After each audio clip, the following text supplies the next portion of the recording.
Bem, pessoal, então, dando seguimento, dizia eu que alguns dispositivos da Lei de Abuso de Autoridade pecam porque têm vícios ou supostos vícios de constitucionalidade, em especial pela violação ao princípio da taxatividade penal.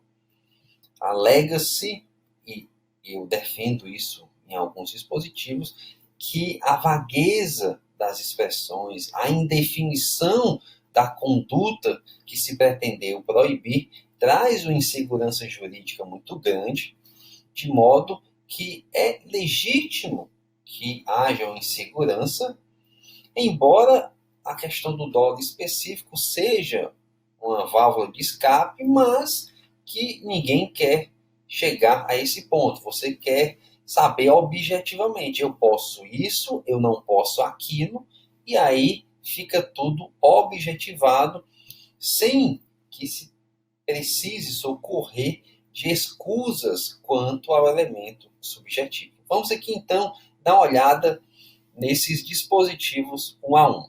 Começamos pelo artigo 9º, que diz: decretar medida de privação da liberdade em manifesta desconformidade com as hipóteses legais. Detenção de 1 a 4 anos. Percebam, decretar. A primeira dúvida que surge é: esse dispositivo é específico para juízes ou engloba também aí agentes públicos em geral, como promotores, em especial delegados? A mim parece que a acepção ampla do termo justifica que se abranja todos os agentes públicos. E mais, a elementar é decretar a prisão em, vejam aqui, em manifesta desconformidade com as hipóteses legais. Então, me parece que para uma interpretação segura, e até quem comentou esse artigo lá no livro foi o André Clark, muito bem, me parece que é preciso que ou nós tenhamos uma expressa previsão legal proibindo aquele tipo de prisão, como, por exemplo, no artigo 236, que eu citei para vocês no começo da aula, ou quando a forma da prisão se der mediante a prática de um crime, e aí, portanto, haveria uma vedação por lei, ou, que aí é uma tese já minha que eu defendo, se a pessoa, o agente público, descumprir uma súmula vinculante. Nós sabemos que as súmulas vinculantes 24 e 25 do STF trazem hipóteses aí de situação de crimes e prisões. E aí a gente precisaria também dizer, olha, súmula vinculante é algo objetivo. Todo mundo conhece, todos os juízes devem segui-la, todos os membros da administração pública devem segui-lo, e os delegados pertencem à administração pública, de modo que haveria aí, nessa situação, uma objetividade necessária, como no descumprimento por parte dos magistrados de entendimento sedimentado em repercussão geral ou em recurso repetitivo. Essa é a linha que me parece mais segura na interpretação do dispositivo para evitar. Do contrário, é mero achismo. E mais, sempre lembrando de que a divergência na interpretação não configura abuso de autoridade. Então, se determinada situação se enquadra em flagrante, próprio, impróprio, e, portanto, a autorizar a prisão, se no cotejo das provas houver uma divergência, não configura abuso de autoridade. Mas vejam o parágrafo único, como é mais complicado ainda. Incorre na mesma pena a autoridade judiciária que, dentro de prazo razoável, deixar de... Ora, Quer dizer que dentro de prazo razoável, eu vou cometer o crime de abuso se eu não relaxar a prisão manifestamente legal. Se eu não substituir a prisão preventiva por medida cautelar diversa ou conceder liberdade, quando manifestamente cabível. Ou quando eu deixar de deferir liminar ou ordem de habeas corpus, quando manifestamente cabível. A primeira pergunta que a gente tem que fazer aqui é: o que é essa duração, o que é esse prazo razoável? Sim, porque se você diz que deixar de fazer algo em um prazo razoável, sem quantificar sob pena de crime, é gerar uma insegurança, é violar a taxatividade penal. Nós não estamos aqui no âmbito administrativo, em que nós teríamos aí uma margem e as consequências são bem menos drásticas. Deveria ter feito a lei penal como fez a lei eleitoral, quando quis trazer sanção aos juízes que não julgam as ações que podem gerar cassação do registro, disse lá no 97A da lei das eleições. Olha, duração razoável para fins das ações eleitorais é 1 ano. E aqui? Aí, veja bem, o inciso 1º diz que dentro de prazo razoável deixa de relaxar a prisão manifestamente legal. Se você estiver tratando de uma prisão em flagrante, será que não é razoável entendermos que o juiz, que tem 24 horas para ser comunicado, 24 horas para fazer a custódia e depois decidir, descumprido esse prazo de 48 horas, haveria o exaurimento e, portanto, ultrapassado este prazo razoável? Não, não me parece que essa seja a linha. Quando o juiz deixa de substituir a prisão preventiva por medida cautelar ou conceder a liberdade quando manifestamente cabível. Que é o manifestamente cabível, meus amigos? Manifestamente cabível tem que seguir uma linha de objetivação. E aí, a mim parece que só naquelas hipóteses. Ou a lei diz taxativamente, aqui sempre cabe a liberdade provisória. Sem margem, sem polêmica, sem divergência. Do contrário, você está tolhendo o livre convencimento motivado do juiz. Porque a expressão é genérica. Ok? A mesma coisa para o inciso 3º. Artigo 9º, nós já trabalhamos aqui, falamos, né? Decretar medida de privação de liberdade em manifesta desconformidade com as hipóteses legais, e aí citei aquela situação do eleitoral, só mesmo para reforço. Temos aí aqui, então, a obtenção e uso de prova manifestamente ilícita.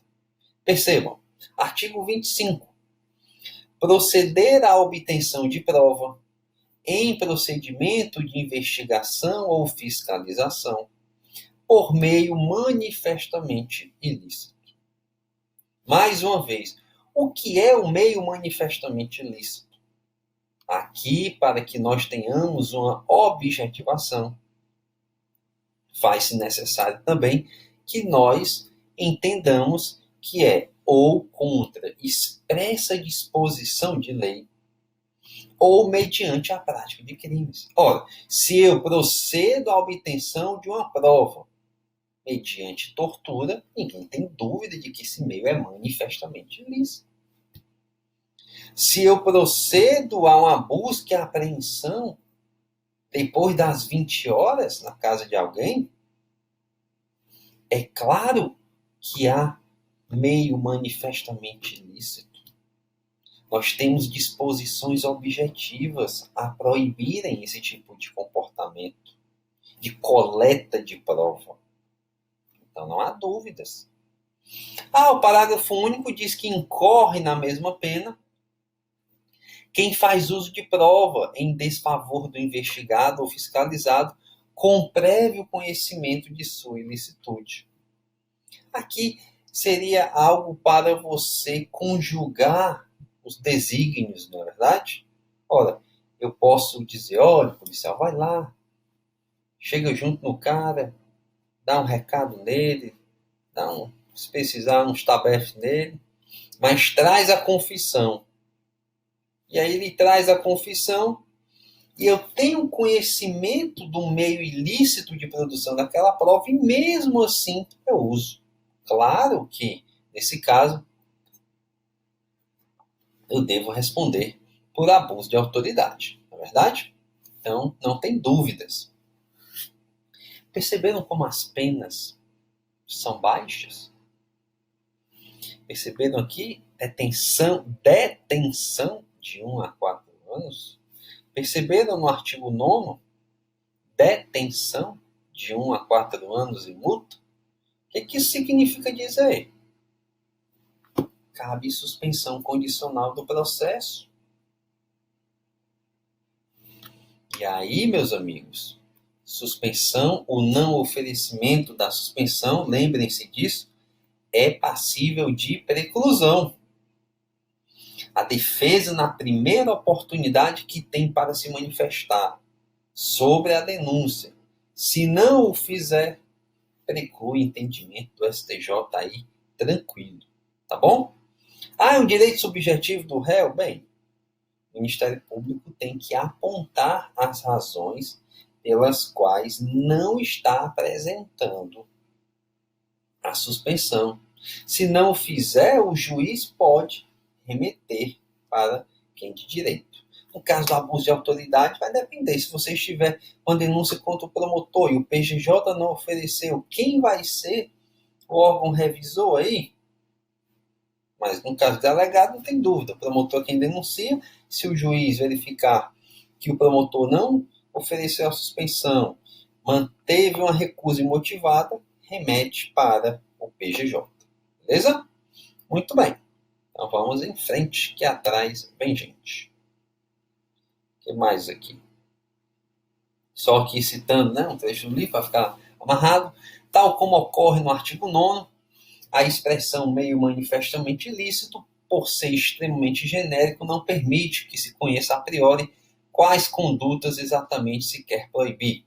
Então, mais uma vez, a única salvação para a não declaração de inconstitucionalidade dessa modalidade criminosa é apontar o descumprimento literal de disposição legal, de súmula vinculante ou de teses fixadas em repercussão geral ou em recursos repetitivos, como as únicas situações que permitem o correto enquadramento legal desse crime de abuso de autoridade, se comprovado o dolo específico, já que o descumprimento objetivo desses parâmetros pode ser um erro, a tecnia, passível de ser corrigido pela via recursal própria. Entendemos que só pode ser meio manifestamente ilícito, para fins do artigo 25, aquele que constitui crime autônomo, exemplo de tortura ou sequestro. Fora de tais casos aberrantes, o tipo penal não permite que se enquadrem outras ilicitudes como manifestas por absoluta falta de parâmetros para tanto. E aí nós temos o esdrúxulo caso das investigações eleitorais. Nós já falamos aqui que a lei das eleições diz no seu artigo 105A que não se permite o uso de CP. Ora, nós temos uma disposição legal expressa dizendo que não pode usar ICP na área eleitoral. Se eu coleto provas por meio de ICP, eu estaria praticando crime de abuso de autoridade? Não.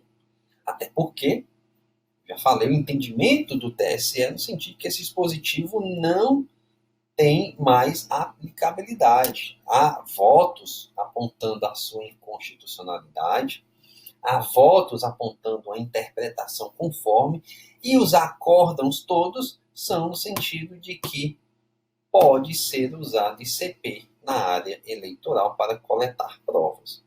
Tem até esse voto aqui dos ministros Luiz Fux e Maria Tereza de Assis Moura, que diz: o artigo 105A da Lei 9.504 é inconstitucional, pois o artigo 127 da CF atribui expressamente ao parquet a prerrogativa de tutela, de defesa da ordem jurídica, do regime democrático e dos interesses sociais individuais disponíveis, de modo que a defesa da rigidez da competição eleitoral e dos bens jurídicos salvaguardados pelo ordenamento jurídico eleitoral se situa no espectro constitucional de suas atribuições. 2. A restrição do exercício de funções institucionais pelo Ministério Público viola o artigo 129, inciso 3º da Constituição, dispositivo que prevê o ICP e a ACP para a proteção de interesses difusos e coletivos. 3. Houve evidente abuso do exercício do poder de legislar ao se afastar em matéria eleitoral os procedimentos da Lei 7347, sob a justificativa de que estes poderiam vir a prejudicar a campanha eleitoral e a atuação política de candidatos. Então, atenção a isso. Há muito receio tocante a esses dispositivos sobre as denúncias anônimas, mas denúncia anônima não é, em hipótese alguma, meio manifestamente ilícito de prova. Como você usa a denúncia anônima é algo que pode gerar uma anulação da investigação, mas não abuso. Nunca denúncia anônima foi ou vai ser meio ilícito de coleta de prova, ainda mais depois da lei anticrime. Se vocês verificarem, deixa eu só fazer uma pesca aqui que essa hora da noite está difícil, mas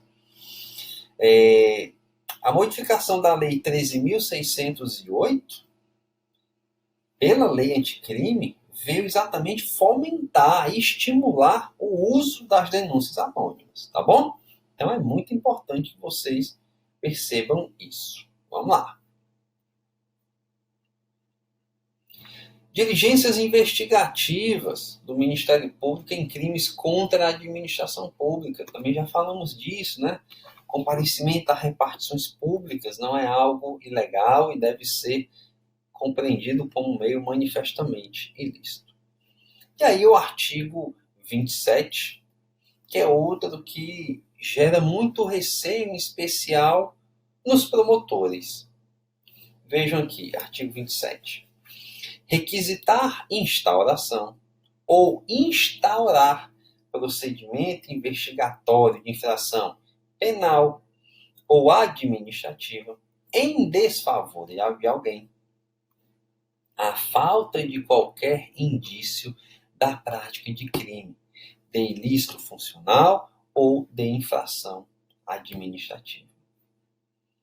E aí foi que surgiu a polêmica. Acabou a possibilidade de nós usarmos a denúncia anônima, porque o tipo fala a falta de qualquer indício. E a denúncia anônima não seria um indício. Se a denúncia anônima não é indício, é o quê?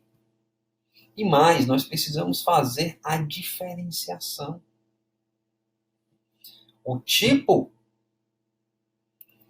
e a jurisprudência, principalmente, dizem: se você estiver diante de uma denúncia anônima de crime, ela não é idônea por si só para justificar a instauração do procedimento.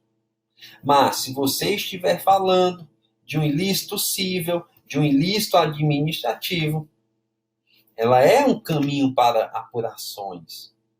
Na parte cível, o STJ tem jurisprudência consolidada. É possível instaurar inquérito civil público com base em denúncia anônima, somente com base na denúncia anônima. Na área criminal, exige-se a diligência complementar para você ratificar, ainda que superficialmente, aquela denúncia anônima. E na área administrativa, você pode instaurar um procedimento preliminar. O que você não pode instaurar é o processo administrativo disciplinar com base na denúncia anônima exclusivamente.